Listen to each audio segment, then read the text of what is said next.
কেউ যদি আমাদের নবীকে শেষ নবী মানে না সে কি কাফের। যারা কাফেরকে কাফের মনে করে না তারা কি কাফের। কাদিয়ানিরা আমাদের নবীকে শেষ নবী মানে না কাদিয়ানিরা কি কাফের। বাংলাদেশে তারা মুসলমান হিসেবে বসবাস করুক, আমরা কেউ রাষ্ট্রীয়ভাবে তাদেরকে কাফের ঘোষণা করতে হবে, ঠিক কিনা বলেন? ঠিক। কাদিয়ানীদেরকে রাষ্ট্রীয়ভাবে কাফের ঘোষণা করার জন্য উলামায়ে কেরাম শনিবার আগামী 15 তারিখ শনিবার ঐতিহাসিক সৌরভ উদ্যানে মহাসমাবেশের ডাক দিয়েছেন। আমরা সকলেই যাব আল্লাহ। আমাদের মুরব্বীরা আমাদেরকে বলে কাদিয়ানীদেরকে অবস্থান ঘোষণা করার জন্য জীবন দিতে হবে।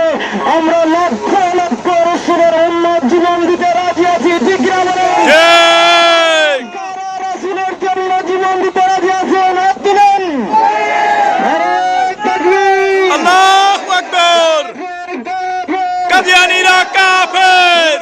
মহাসমাবেশ, সফল হোক, সফল হোক, শনিবারের মহাসমাবেশ, সফল হোক, সফল হোক। বিশ্বনবীর অপমান, শৈবনারে মুসলমান, বিশ্বনবীর অপমান, শৈবনারে মুসলমান। শনিবারের মহাসমাবেশ, সফল হোক, সফল হোক।